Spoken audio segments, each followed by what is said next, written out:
All right, let's get a little NFL chatter in. We got a lot to get to with Ian Casselberry joining us. Of course, you can follow Ian on Facebook, of course, like awfulannouncing.com. And as well, you can also like Ian on Facebook as well with Awful Announcing. He does great work, talented batch of writers and editors. And remember the podcasts as well. Ian, how you doing, bud? I'm doing great. I appreciate it. Absolutely. You're a busy man for sure. And we appreciate you, kind of slipping us into your busy schedule today. And first things first. I appreciate that. You always do, man. Ian's appearance presented by David Kreisman and DC Kreisman Jewelers. Well, Ian, let's get started down the road in Charlotte. It looks like Panthers owner David Tepper has said Cam Newton's future with the Panthers really depends on his health. I still think the team is going to move on from Cam, no matter what his health is. I just feel that way. But what is your feel on this, kind of as we get closer to that date when they got to make that call if they're going to keep him or let him go? David Tepper's comments have me leaning with you in that direction, that if he unabashedly wanted Cam back, we don't know how Matt Rule feels about the situation.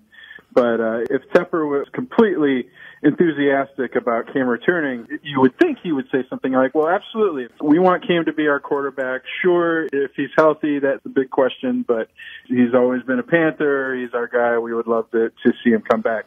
So I do wonder if they do bring him back. However, in looking at the situation, with Cam only being under contract for one more year, and I know it's a $21 million cap hit for the Panthers, but with that 1 year and this team in a rebuild, I do wonder if maybe it's better for the Panthers to bring Cam back for just one season, maybe kind of a victory tour or a farewell tour.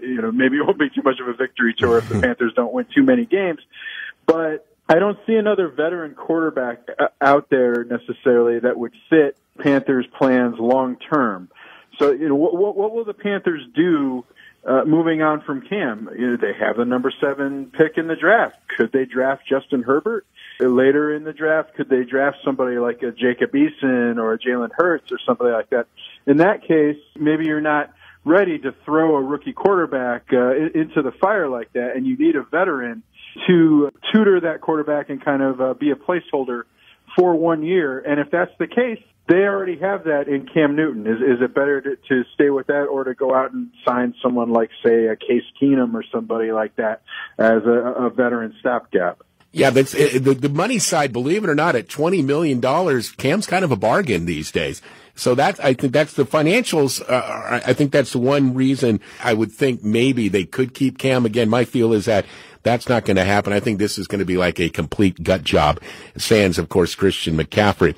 Ian Casselberry with the Wise Guys, presented by DC Kreisman Jewelers. All right, Phillip Rivers is a free agent. I was asking Keith Jarrett on the show Monday, well, what about Rivers to Carolina? And the pesky money gets in the way. And, of course, Phillip Rivers is going to be wanting more than $20 million. And Keith's point is, they cancel each other out, but Phillip Rivers is going to cost you more money. But which teams? I don't think the Panthers are a team he's rumored to be heading to, but are there other teams rumored as potential landing spots for the 38-year-old Phillip Rivers? Yeah, well, I think Phillip Rivers could be a fit for the Panthers, but yeah, it would probably cost the Panthers at least a 2-year deal. I mean, maybe in that same $20 million range, probably more like 25. So, like a 2-year $45 or 2-year $50 million deal. Again, maybe that's sort of that stopgap veteran that we're talking about that could hold that quarterback spot warm until someone like Justin Herbert, if that was the way the Panthers went, that's the direction they could go. However, all signs seem to be pointing, Rivers moved his family to Florida recently, which seems to indicate that maybe the Tampa Bay Buccaneers are the front runner for Phillip Rivers. Bruce Arians, I think he's extremely interested in Phillip Rivers to have a veteran that he doesn't have to coach up or tolerate his turnovers like a Jameis Winston. So that seems like a really good fit. The Buccaneers, they have a fantastic offense with receivers like Chris Godwin. Brashard Perryman is a free agent, but he had a great year. Mike Evans. Yeah, Evans. That seems like a good fit. I think maybe the Raiders are also a possibility if John Gruden wants kind of a veteran upgrade to Derek Carr. And even though the Indianapolis Colts are paying Jacoby Brissett a lot of money, I wonder if that would also be a good fit for Phillip Rivers. By the way, speaking of Tampa Bay, we can say that Phillip Rivers has better eyesight than Jameis Winston. We'll be getting to that, folks, in just a moment. But Ian, let's move on to the Saints. Their backup quarterback utility player, Taysom Hill. Man, he's an exciting one. Says he wants to play quarterback, whether it's for the Saints or another team. And Ian, Hill is a great fit for Sean Payton's imaginative offense, and Hill is a restricted free agent. Now, Hill says he thinks he's a franchise quarterback. I'm like, what? Sean Payton feels the same way, so that's kind of interesting. But Payton said he cannot really, when it comes to Drew Brees, he's not really sure, what Brees is going to do. But if you got Brees, Hill, and Teddy Bridgewater, okay.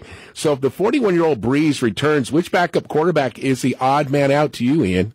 I think it's Taysom Hill. If Hill was capable of being Drew Brees' backup, I think he would be Drew Brees' backup. The Saints were paying Teddy Bridgewater the highest salary for a backup quarterback in the NFL. Hill is definitely an exciting player. Arguably, he was the best player on the field in that Saints-Vikings playoff game last month. But is he exciting and is he as effective as he is because Sean Payton uses him in the right way, not just exclusively as a quarterback, but as a fullback, as a receiver, as a tight end, as a running back? He is extremely productive in that role. So the great unknown is how would he be exclusively as a quarterback? I don't think you can run him in a Lamar Jackson type offense. He's as impressive as Hill is. I don't think he's as fast or as dynamic as Lamar Jackson. He's more of a downhill, kind of a bulldozer, Tim Tebow type runner.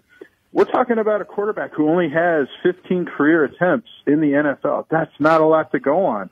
So it's difficult to see a team really taking a risk on such an unproven commodity at quarterback unless they really believe in his athleticism and his leadership. Sean Payton, touting Taysom Hill. I think there's a little bit of a smokescreen going on there because Taysom Hill does sign with another team as an unrestricted free agent. The Saints could get a first-round draft pick in return as compensation. So Sean Payton, might be encouraging or trying to really build up Taysom Hill. Yeah, he's great. I'd love to sign him, but hey, if you want to sign him, go ahead. And then they'll take that first-round draft pick. Yeah, really great points there, Ian. And what's interesting too, you got to feel like Sean Payton, and Shoop talks about this a lot. A lot of reasons. The best quarterbacks have success is the situation they're in, and I can't imagine for Taysom Hill a better situation at quarterback than Sean Payton as your head coach, unless it's Andy Reid, and I think he's got some kid out there who's doing pretty well at quarterback. So you bring up really great points. This is going to be interesting to follow in the offseason when Taysom Hill becomes a restricted free agent, which of course means that any team can sign them, but as you mentioned, compensation would be coming the Saints' way. Ian, former Jets defensive end Mark Gastineau, I could not stand this guy, that damn sack dance that he did. Well, he wants his NFL sack record back. Yeah, he set the record in 1984. Michael Strahan of the Giants and Good Morning America, we should point out, broke the record in 2001. All right, Ian, why is Gastineau and his huge ego, which apparently is still with him after all these years, coming out now? Yeah, Gastineau is 63 years old. It doesn't seem possible that he's that old. Like you, I remember watching him, the New York Sack Exchange. I always thought that was a great nickname for that Jets defense. But Gastineau says he has a new perspective on life. He recently recovered from colon cancer, and at 63, maybe kind of taking stock of his life. And I think he looks at the way Michael Strahan broke that record, with kind of a controversial play, a lot of people think. And it certainly looks as if Brett Favre deliberately went down to help Michael Strahan get that record. So Gastineau thinks he should be the record holder, that the NFL should apparently wipe out that last sack on Strahan's record, maybe put an asterisk there. But, I think that record still could be broken by someone besides Michael Strahan. And a couple of players have come close in recent years. Jared Allen had 22 sacks in 2011. Justin Houston had 22 5 years ago. And even Michael Strahan, from what I understand, kind of says he almost wishes he didn't set the record because so many people say, oh, Favre gave it to you. You don't really have the record. So you can certainly understand Mark Gastineau wanting to hold his place in NFL history, especially if he's at a point in his life where he's kind of looking back and taking stock of everything that he's done over his life. You know, it's interesting, though, and this is kind of where Gastineau is. And you know, hey, I've been through a life-altering scenario myself, and you start to think about things. But normally in a situation like that, you learn to let things go. The fact that Mark Gastineau cannot let this go tells me that I love this. It's like, you know, I'm getting older. I'm reflecting. I've had, a medical issue. It's kind of really made me think. Normally, when it makes you think, you just let go of things. Mark Gastineau is not doing that. It's like, you know what? I deserve this, and I get it. I want it, and Strahan is not the record holder. I need to be that guy.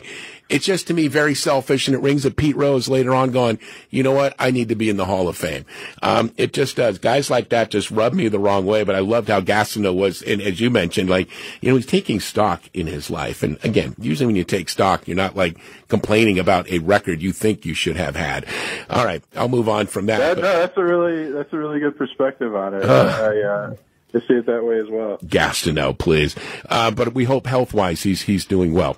All right, Ian Casselberry with the Wise Guys rolling through NFL Gold Nuggets for this Thursday, presented by DC Creasman Jewelers, your one-stop jewelry shop for Valentine's Day, guys. And DC ready to take you on tomorrow. He's used to procrastinators when it comes to this because we're guys after all.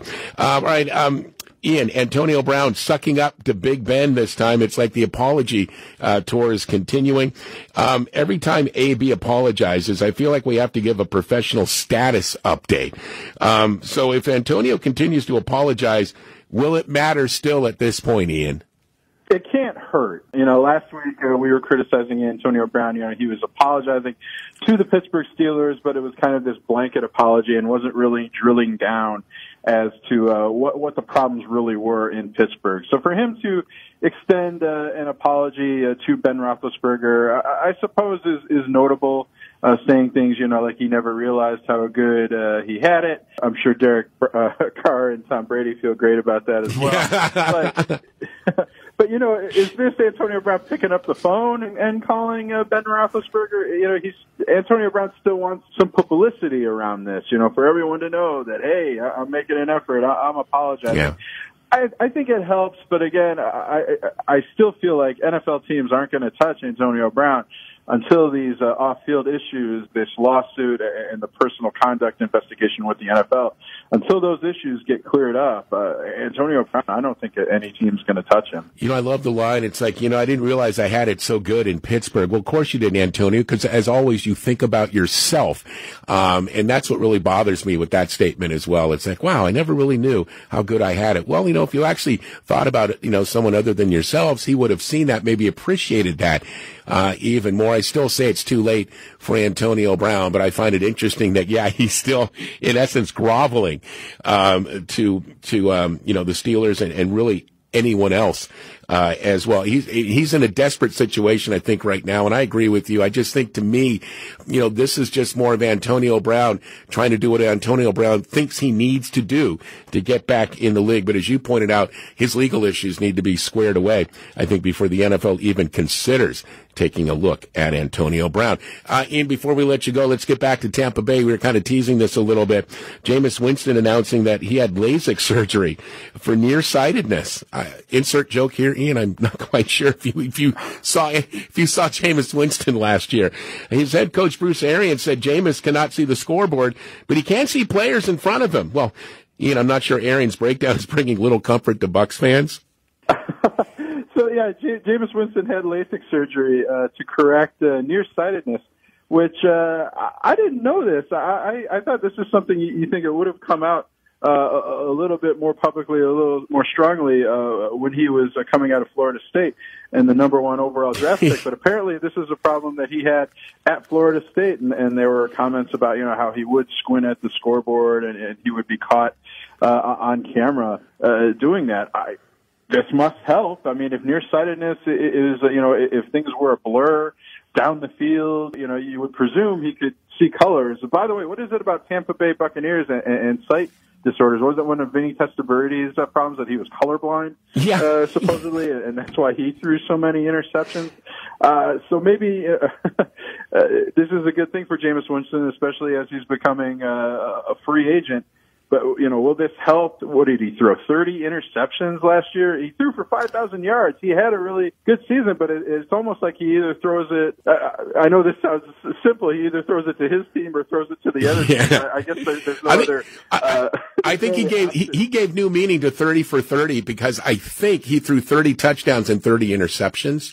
Don't quote That's me on right. that. Yeah, I mean, even Jose Canseco, Mr. 40-40, would be impressed with that. 33 touchdowns, 30 interceptions.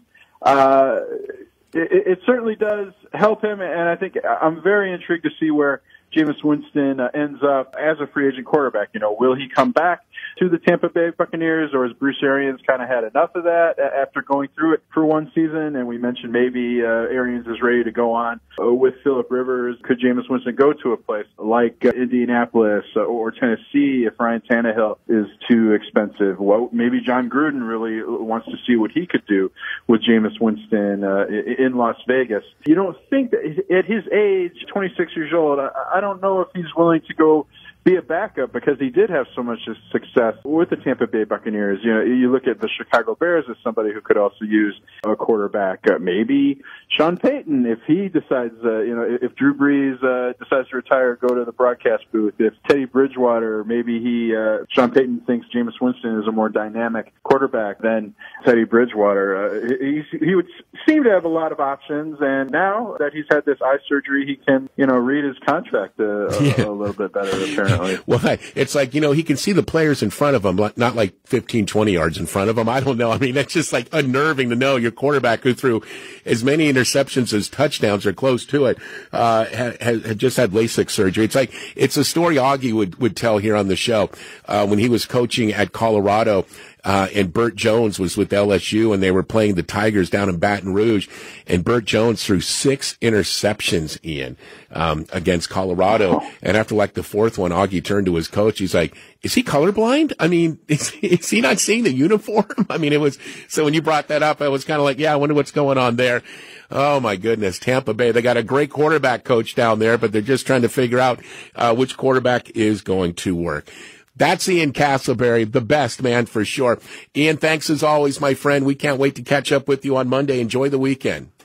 Do people really wait for the last moment to go buy jewelry for Valentine's Day? I can see cards and flowers, but they wait till the last minute for necklaces, earrings, and rings, too? Yeah, DC says the day before Valentine's Day and actually Valentine's Day are his 2 busiest days. Wow. Right? Wow.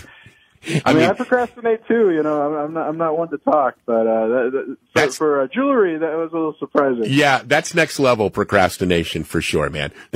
No doubt, buddy. Absolutely. Hey, appreciate you, man. We'll look forward to getting up with you on Monday. Enjoy.